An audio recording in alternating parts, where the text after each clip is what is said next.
Welcome back, YouTube, to another Apex video. Today we're going to be showing y'all how to do a castle never, and Sped's going to be talking you through this one too. Take it over, Sped. Alright, so you want to cross the bridge here, you're going to get to your first group of mobs. Your tank wants to aggro first. It's the initial aggro. It's very important to keep the enemies off the DPS. Then you want to go ahead and clear out this group here.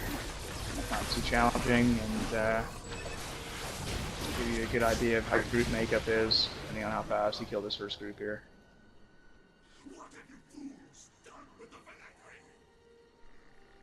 Once you get past this, you have this annoying little cutscene that you cannot skip, so enjoy that.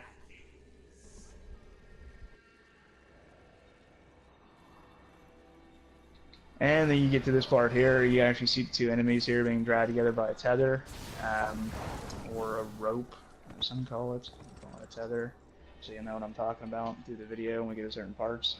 But that little tether, as you can see, it'll actually be pulling two players together, and as the tether gets closer together, it'll actually, do damage, and then it'll touch, and it'll actually do damage to the players. So you want to try to avoid that if possible by separating from the person you are. This first little hallway here, you want to just clear out the enemies here. Go ahead and grab all the mobs in the middle and go ahead and clear it out. As you can see, these guys are not too tough, so taking these guys down is not too bad. After killing these, you'll actually have several groups of demons that are going to spawn, one at either end of the tunnel here, or the hallway here. You want to go ahead and kill those. You're going to kill this first group. Go ahead and get that down before the second group makes its way too close to the back here. And then your tank can redirect the enemies back here to make it easier for the DPS to come on in and kill it.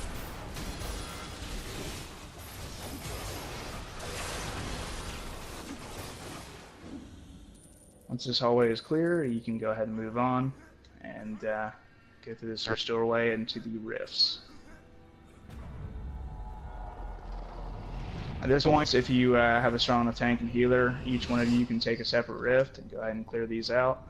They're regular enemies, it's quite easy to go ahead and clear these on your own.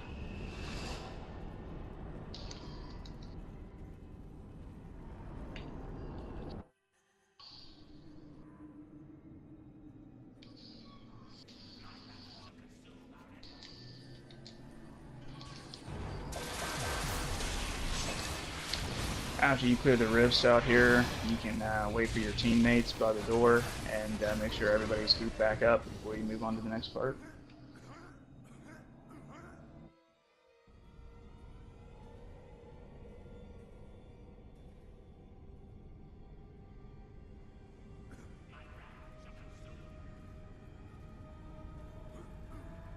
Alright, once everybody's through the loading screen and met back up at the door here, you can go ahead and go on through.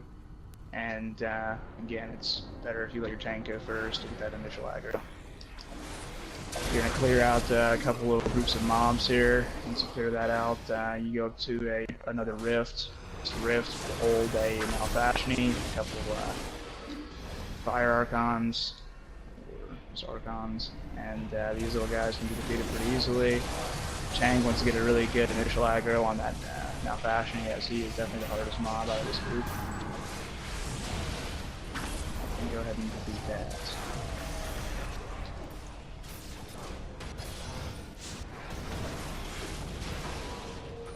After defeating the Nefashni, you go into the next room here, and that is actually your first boss. It is a Beholder boss, and got a little interesting quirks to it as well. It's got some massive AoE.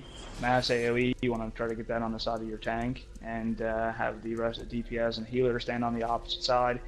That helps with combat advantage, but it also helps keep the AoEs away from your DPS, your weaker players.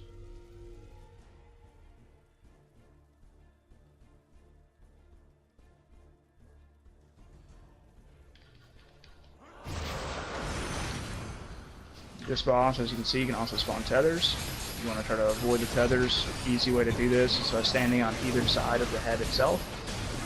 Standing on either side of the holder, you can actually keep a tether between you and the player you're tethered to, and that'll actually be able to avoid the tether altogether and continue to fight.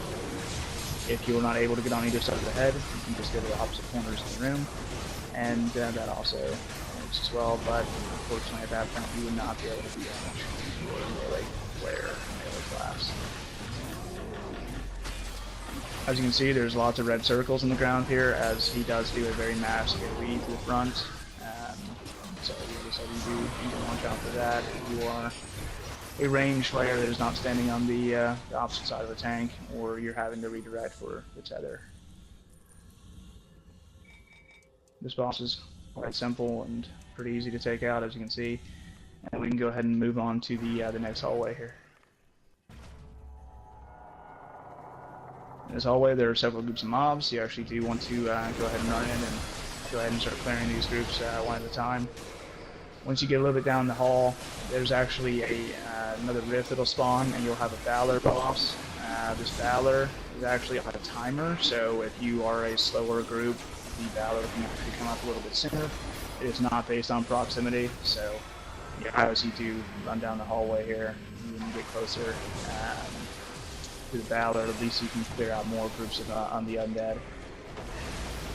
You want your tank to try to pull the Valor facing the opposite direction. This also gives your team combat advantage again, but it also keeps that big sword swing, that mass AoE attack away from your DPS. It's kind of like that first boss there. Your tank wants to be on one side while you have all your DPS and healers on the other side.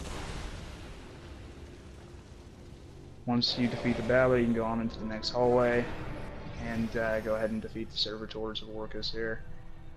There are 4 of them, and defeating them quick is definitely the best way to do it, as they do spawn in more adds. So you want to run in, a really nice little ad spawn there. Go ahead and kill your ads. Go ahead and kill your servitor. Not too challenging. On defeat of the servitor, you have to watch out because she can also spawn a tether. So being this really close proximity, it's very hard to avoid tethers, and you will have some team deaths, especially if your team is taking longer to kill these. So you want to try to kill them as quick as possible.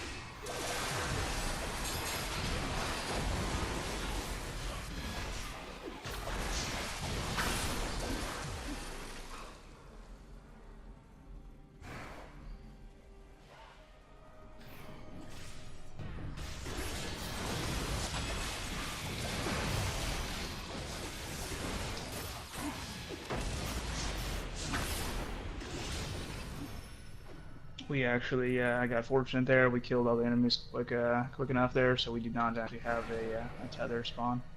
That's exactly how you would want to do it.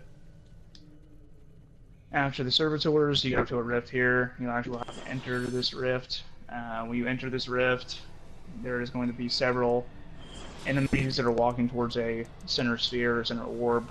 You want to try to keep the enemies out of that orb just by killing them. Once you get the enemies down to about half health, they'll actually walk away from the orb, giving you more time to kill the enemies. So, if you fail or you have too many enemies get into the orb at one time, this little death sphere charge will actually start adding up. It'll be like a little red bar. We'll let one of these guys walk in here so you guys can see what I'm talking about here. This guy walks in. This guy right here walks in, it will actually show you a little red counter. There you go. And if that red bar fills all the way up, then the sphere will explode, causing pretty mass AoE damage to all your teammates here. And if you're lower geared, it might even cause you to die.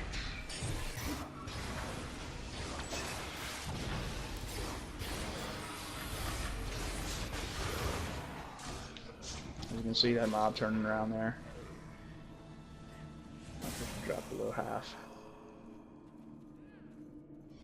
After this, you will spawn back in to the little hallway here, and then go ahead and go up to the second boss up this little stairwell here.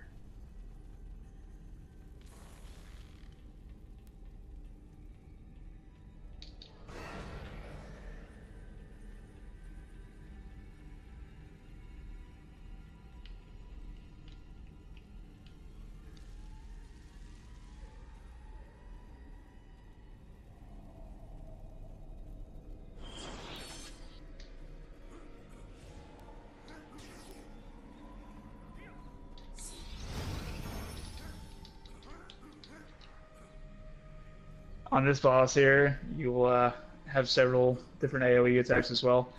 You want your tank to get initial aggro and be able to pull that, as well as the ads that are spawned in towards themselves, so the DPS can kill all the ads so they don't get struck. The ads actually hit quite hard. I would say the ads actually probably hit harder than the primary boss here, so you really do have to watch out for the ads. This boss will also flip the ceiling. As you can see, there is spikes up on the ceiling there, and when the floor flips and things like that, you do have to try to avoid getting spiked, as they do last time as well. As you can see, there's his AoE, it's little purple wells on the floor there. Standing in those give you a nice little debuff, as well as you get quite a bit of damage. As you can see the ads here, you want to try to grab those with your tank, and as you can see the floor flip, there's not much warning there. There's supposed to be little red indicator markers in the floor, but they always don't always pop up, so you have to try to time it. Killing this guy faster the better. You know, if you kill him faster, the less floor flips, and better chance you have of defeating him.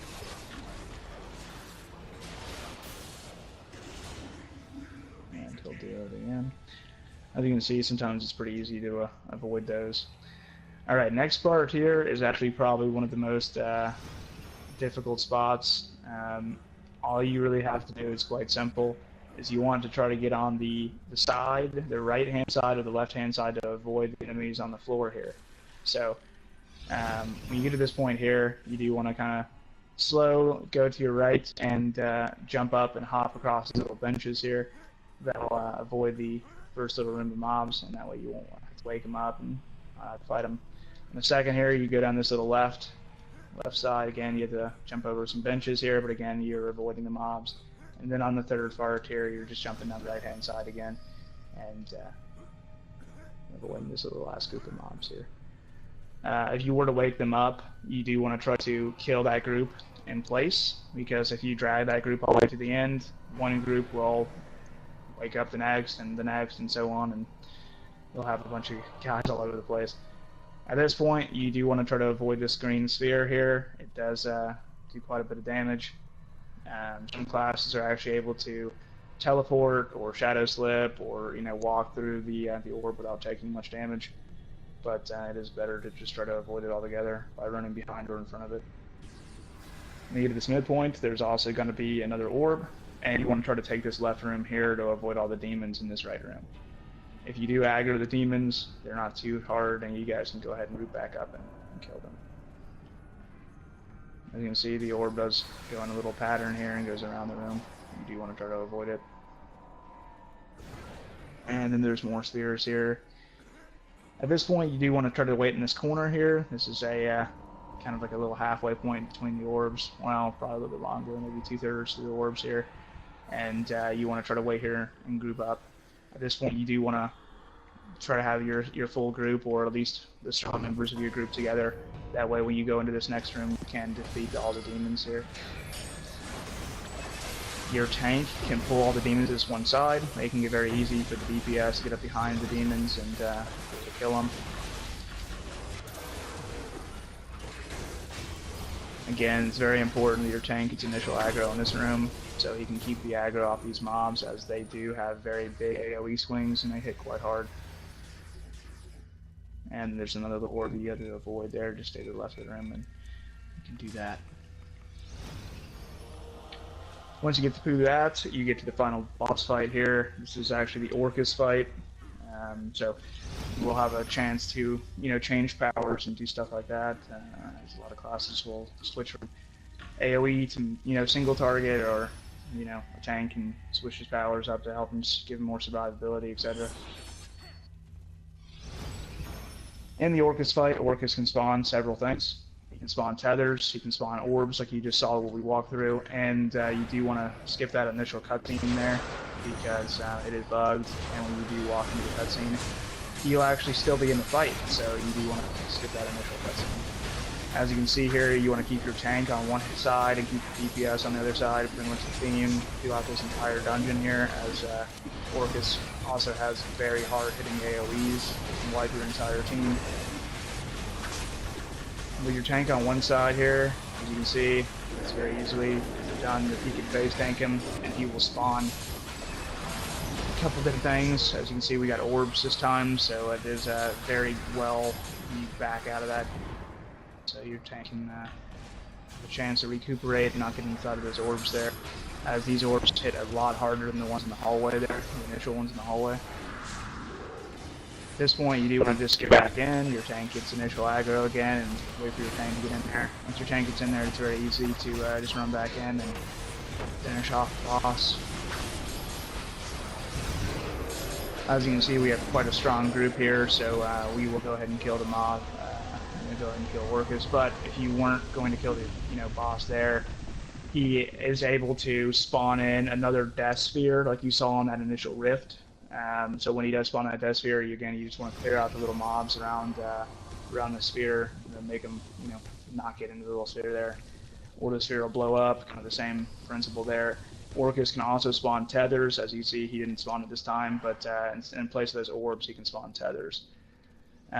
Orcus can also spawn rifts. Usually that's later and after that initial first sphere there, but he can spawn rifts as well. You can send one player into the rifts, preferably a DPS player, and clear the rift, and that'll get it back to the regular fight, and it's easy to continue to fight and DPS Orcus down until you defeat him. But some people choose not to and go ahead and fight Orcus through the rift. He hits a lot, more less hard, and it's easier for your tank and team members to survive a hit. But on the flip side of that, he has shields put up, and it's actually takes less damage himself. So you might want to go ahead and take him out as quick as possible, as like you saw us do today.